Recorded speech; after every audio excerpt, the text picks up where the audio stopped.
Let's do it one time though. What's good, man? Chilling, man. What's good? Yeah, bro. I told you you're gonna take it. Kind of sort of thing, huh? Can you do the 10? 10, yeah? Yeah. Not a 10 and a half? Yeah, let's do 10. Alright, yeah, Please. sure, 10. Not because like after the first week, it starts getting low. Yeah, no, for sure. So why not try to 10? Not pulling your hair, is it? No. Business good or what? Yeah, it's cool, man. It could be better. It's kind of flowing a little bit. I said recording, is it? Yeah, is it cool or not? Oh, no, let's go.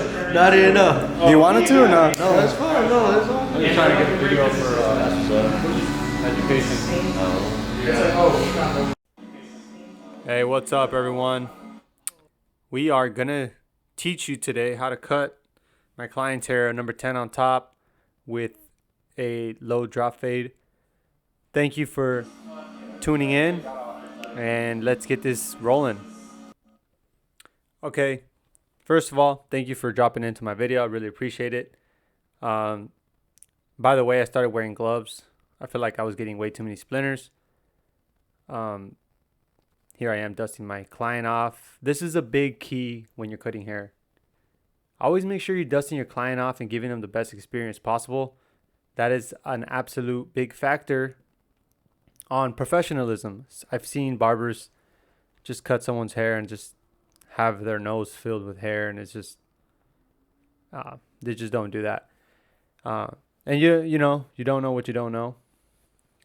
So here we are, starting off my guideline with a wall detailer, which is a great trimmer. I feel like it doesn't bite, and it's just an absolutely great trimmer to have.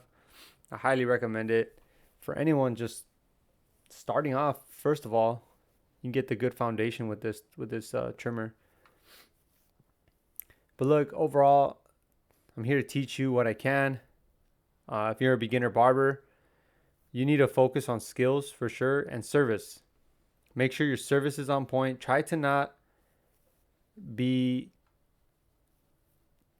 not to just not be the professional. I know that you may, if you are young, I'm talking to the younger crowd. If you are young, it's going to be difficult for you to just be that professional. And if you're older, it's probably not going to be that difficult for you to be a professional. There's a certain breach and level that you need to sustain as a barber, so you can have a youthful, a long career, and build good relationships with your customers, because they're going to know that you take your career serious. They know you're not a jokester. Obviously, I'm not saying don't have fun. Back to the video here, just doing the shaver very lightly on my customer. I like to make sure I don't go up all the way to the line. That way I can have some more space to blend with my trimmer. This gives me more space, so the blend is easier to successfully do. I've done my customer's hair. This guy likes his hair to be condensed to the top. It seems like he likes a little more darker in the top. So, you know, I've tried to give him like that really crispy fade, and it seems like he likes that style more, where like it looks darker. So please keep in mind when you see, you know, it matters about the customer more than the picture of what's going to be shown in Instagram or marketing. But here I am with the Pissed Off Barber. I think I don't know what clipper it is. It's the Goblin. It's similar to the Stylecraft Instinct. I'm sure it's like the same battery, same everything. The only thing is that it's just branded differently. But I absolutely love this little clipper, man. It's small, and it's powerful. And I will say the battery doesn't last long, so just a heads up with that. But it's an absolutely great clipper to have in your arsenal because it's strong. All right, so we're moving along here. My client, we did the half, blended in the half to the 0, And now this is the technique that I like to use, which is a 1 open, which is a 1.5. And I like to gradually blend in the hair to the top. I don't like to create too much of a line right after the half to the 0. So I like to just kind of do a C-cut motion, which is a technique that I learned at a show, and I like to use it. It's pretty much not creating a guideline, pretty much cutting in and out, just like a letter C. And as you can see here,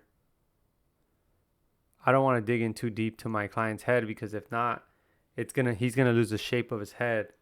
Which, like I said earlier, I've done that before with him, and I want to share something about the industry that not a lot of people will, I guess, be transparent about. But what matters more is what your customer likes. It doesn't matter that your Instagram or your picture came out, oh my god, the fade looks absolutely amazing. I think people care more about how the haircut comes out and how they're going to feel walking out of the barbershop. So keep that in mind. If someone doesn't like their head shape to be a certain way, make sure that you cover that in the consultation. Just make sure you're satisfying your customer more than you are satisfying some random person on Instagram that has nothing to do with your business. So here I am just detailing. You can see that I'm just going over it, making sure I'm cutting as much hair as I can on that 1.5. And I remember this barber one time when I first started cutting hair. I really took this to heart and to consideration, and I saw the improvement dramatically on my haircuts. And he said, go over it multiple times so you make sure that it's all even. And yeah, make sure that you go over it multiple times, because that's what's going to make the haircut better. And you see how I'm not digging into the top of the head. I'm just keeping it right under that half. And you see how it's dark right here? He likes that. You can argue with me if you like in the comments, no problem. I am open to hear some feedback. Please do so. You're more than welcome to. Look here, another C cutting, and I kind of did it with, like, I think that's a number 3, because I don't like to do it right away with a number 2. I don't want to dig into his head like I'm telling you multiple times. And you get to know your customer more than anyone else, so you know what their wants and needs are. After 3 to 4 haircuts, you're going to really know how to master their hair to their nikes, to their needs, not to yours, pictures taking. So yeah, I think the thing with cutting hair, besides on YouTube, the hardest thing you're going to come to realize and come into reality with is that it's harder to do it in person than it is watching a video. It seems easy on a video, but once you start doing it, that's when you're going to get better. That's how you're going to start improving. In my fade technique, look, I'm doing a 1.5 clip now, and I like to use that because it gives me some space to not make mistakes. And I don't want to use a number 1 and do that same thing, so I want to make sure that I didn't dig into his head there. 100 years. You don't fit in one SUV. SOS. Some of the rich people go,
All right, guys, so I'm back. I want to show you guys the sides. Like I was telling you, look, he likes it to be popping out a little bit. So I left some length there so I can clip over comb it and I can have my full control of this haircut here. Um, as you can see, I see the imperfections on the sides. Um, I take 30 minutes on every haircut and I could probably finish it in 20 minutes, but sometimes I like to give them the experience, take my time on certain things. Um, I focus on customers that like to get in and out. They see it as a time to relax, but at the same time, they're not there to just hang out for hours on hours upon hours. It's just that's just not the type of business we are. We like to get people in and out because we respect their time, and time is money. We like customers like that. And as you get older, you start realizing it's not really about hanging out, and the culture was cool. It is cool. I love the culture. The only thing is that time is money, so make sure that you are making the best of it. Here I am just detailing. I even touch it up as I go around. I like to look in the front to make sure that nothing's popping out. And I hope you like this video. I really do. I gave it some good angles. I tried. I think it's going to get better. Really appreciate you coming on. If you want to follow me on Instagram, I go by Ricardo Slim 2.0. I do barber coaching. I do business coaching. And I have a YouTube channel. I'm going to show you the end here real soon. And please give me your opinions in the comments. I would appreciate it. Much love to everyone. If you want to stay tuned for another few seconds here, you can. But other than that, this is it right here, the finale. I'm going to cut his eyebrows because he likes them trimmed up. And I like to use number 2 metal. 2 metal there. Like I said, I like to keep my client clean. And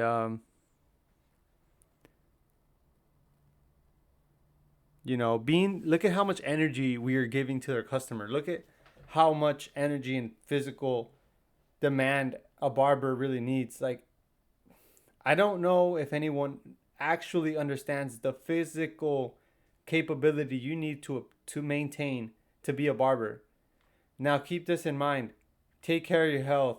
Take care of your mindset, because I don't care if you continue cutting hair for 10 years and you're completely booked. You're eventually going to hit burnout. So look, make sure that you are taking care of yourself, making sure that you're taking the right time off so you can give all your best energy and your best service to your customers. And that's what I do all day. By the end of the day, I feel tired. I feel accomplished because I took care of people and I made sure that they look good and they're clean. But thank you for staying this long. If you did, I really appreciate it. Please like and subscribe. Comment below.